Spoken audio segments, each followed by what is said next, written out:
a Spanish conquistador became a Maya war captain. He married into a Maya family, had Maya children, and when Hernán Cortés himself offered him the chance to return to Spain, he said, "Ma."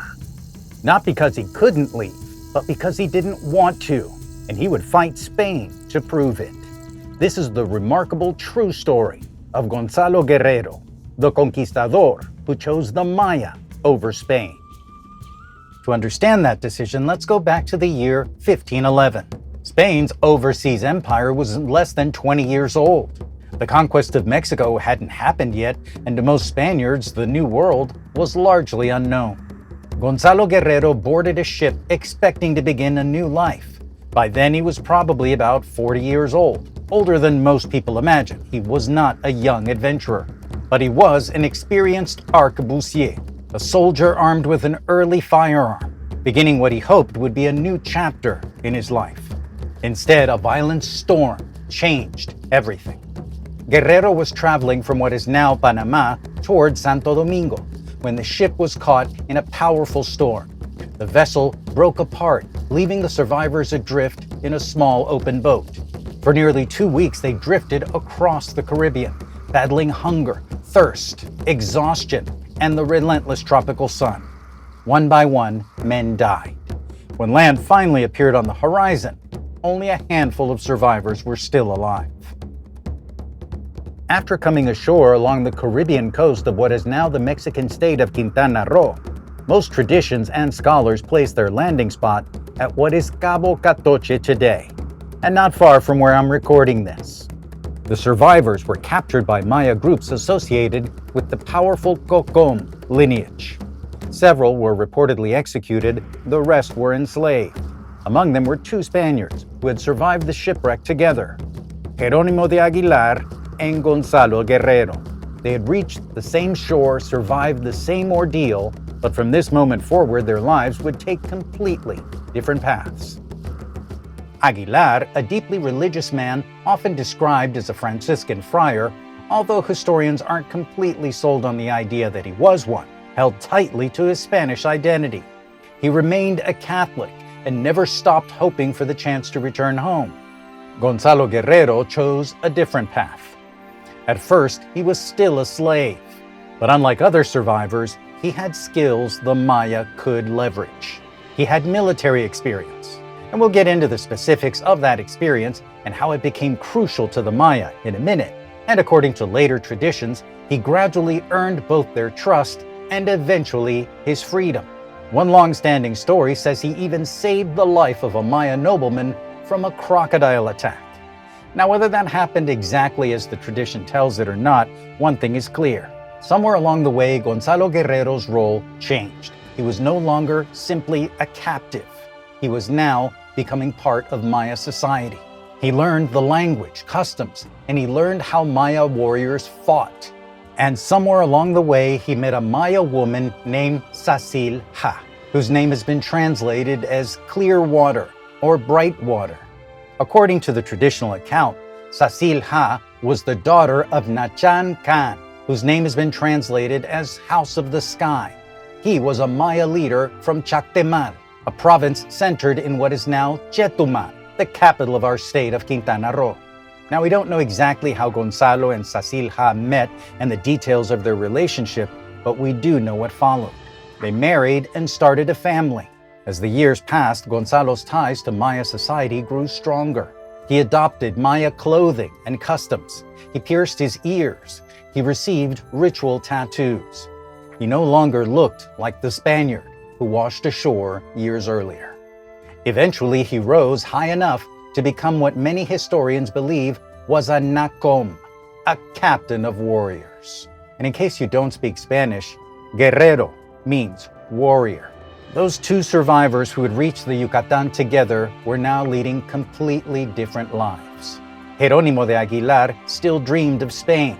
Gonzalo Guerrero was building a future among the Maya. By 1519, nearly 8 years had passed since Gonzalo Guerrero's shipwreck. The Spanish captive who had washed ashore on the coast of the Yucatán was gone. In his place stood a Maya warrior, a husband, father, and a nacom. By now, Gonzalo Guerrero was nearing the age of 50. He had spent most of his life as a Spaniard, but for nearly a decade, he was now building a life among the Maya.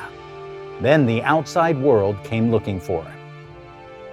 That year, Hernán Cortés arrived on the island of Cozumel. As he prepared to continue his expedition, he heard a remarkable story.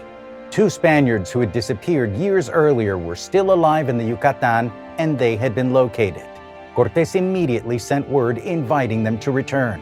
For Jerónimo de Aguilar, after years of captivity, he finally had the opportunity he'd been waiting for.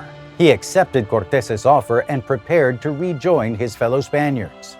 He would go on to become one of Cortés's most valuable interpreters, working alongside the woman many of us would come to know as La Malinche. Gonzalo Guerrero faced a very different choice. By then, Spain was no longer home. According to the traditional account, Aguilar personally carried Cortés's message to Guerrero. Aguilar did not get the response he was expecting.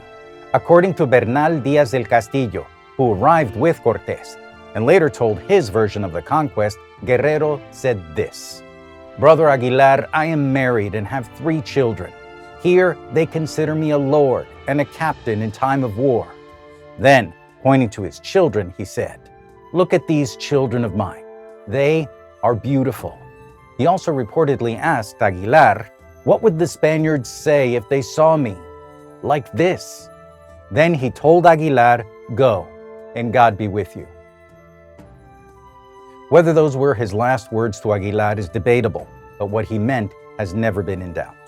When Gonzalo Guerrero was given the chance to return to Spain, he chose to stay. He chose his family, and he chose the Maya. And from that moment on, there was no going back. The former conquistador would spend the rest of his life fighting to defend the people and the world he had chosen. But the hardest part of his story is still ahead. Gonzalo Guerrero's decision to stay with the Maya was not the end of his story. Spanish expeditions started pushing deeper into the Yucatán and neighboring regions, and Guerrero fought against them. The former conquistador was now defending the people he would have come to conquer, and Guerrero knew how Spanish soldiers fought because he had been one of them. He understood their weapons, their formations, their discipline, and the limits of their strengths. If the Spanish chroniclers are correct, that knowledge made Gonzalo Guerrero one of the Maya's greatest military advantages. Imagine facing someone in war who trained exactly as you did, who knew how your officers thought, how your weapons worked, and who now was using that knowledge against you. For years, he was one of Spain's most formidable opponents. Then, in 1536, during a battle in what is now Honduras, Gonzalo Guerrero was struck by a crossbow bolt and mortally wounded. The Spanish soldier who crossed the Atlantic in search of opportunity died as a Maya warrior.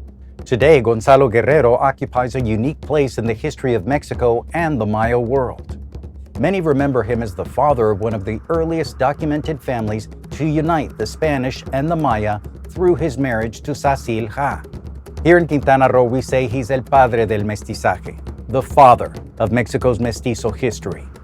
But whatever title we give him, I think the most important thing about Gonzalo Guerrero is that when he was given the chance to return to Spain, the place that he came from, he preferred to stay in the world that he had built.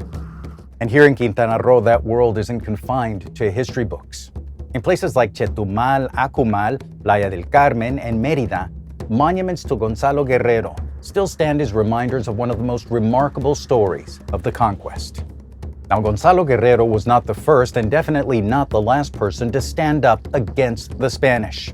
Unlike Gonzalo Guerrero, this man was born into the empire the Spanish came to conquer. His name was Cuauhtémoc. His story is one of courage, resistance, survival, and one I'm sure you'll appreciate. Now, to explore the books, maps, and sources behind this episode, or to support the channel through the Ancient End Collection and subscribe, you'll find it all in the description below.